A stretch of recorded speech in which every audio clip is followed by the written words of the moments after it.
दौर है 1911 के दशक का। ब्रिटिश सरकार भारत पर राज कर रही थी। देश के लगभग सभी हिस्सों में अंग्रेजी हुकूमत के खिलाफ संघर्ष चल रहा था।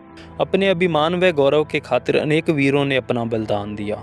सभी राजा व आम जनता एकजुट होकर ब्रिटिश कंपनी को बाहर से खदेड़ने में लगे थे और वहीं दूसरी ओर कई शासक अंग्रेजी सरकार का आश्रय लिए हुए केवल अय्याशी और रंगरलियों में अपना जीवन बिता रहे थे। और इन्हीं में से एक था पटियाला रियासत का महाराजा भूपेंद्र सिंह, जिसे आज भी अय्याश व नशेड़ी शासक के रूप में जाना जाता है। 12 अक्टूबर 1891 को जन्मे भूपेंद्र सिंह 8 नवंबर 1901 को महज 9 साल की उम्र में ही राजा बन गए। हालांकि जब वो 18 साल के हुए तब उन्होंने अपना कार्यभार संभाला और लगभग 38 वर्ष तक पटियाला पर राज किया।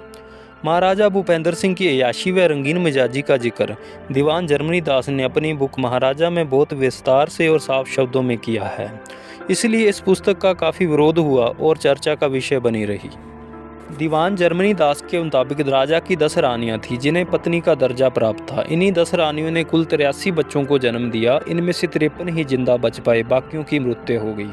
राजा भूपेंद्र सिंह को छोटी उम्र की लड़कियों के साथ शारीरिक संबंध बनाना बहुत पसंद था। इसलिए उसने 365 रखेले महल में रंगरलियां मनाने के लिए रखी थी और इसमें से अधिकांश छोटी उम्र की ही लड़कियां थीं।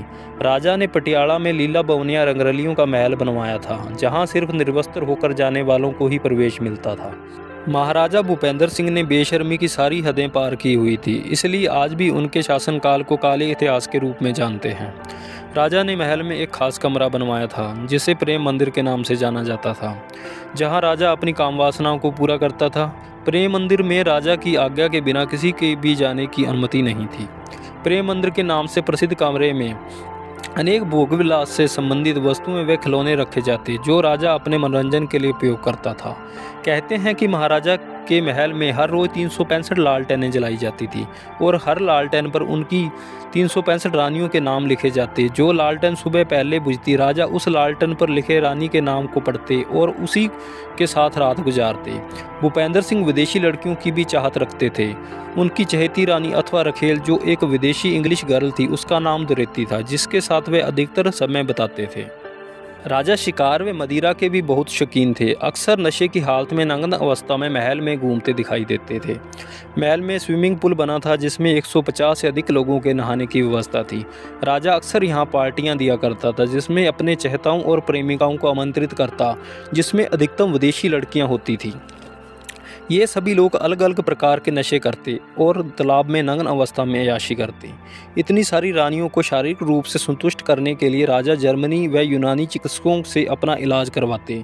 इसके लिए उसने विदेशी डॉक्टर निजी तौर पर महल में रखे हुए थे। रंगीन मिजाजी के अलावा महाराजा भूपेंद्र सिंह और भी कई चीज़ों के लिए विश्व भर में विख्यात रहे। उनके पास विश्व प्रसिद्ध पटियाला हार था जिसे आभूषण बनाने वाली कंपनी कार्टियर ने बनाया। इसमें 2900 से ज़्यादा हीरे व कीमती रत्न जड़े थे। उस हार में उस समय का 7वां सबसे बड़ा हीरा जड़ा था। आज़ादी से पहले देश में जो धनी रियासतें थीं उसमें पटियाला राजघराना सबसे ऊपर था। महाराजा की लाइफस्टाइल ऐसी थी कि अंग्रेज भी उनसे जलते थे। जब भी वो विदेश जाते तो पूरा होटल किराए पर लेते।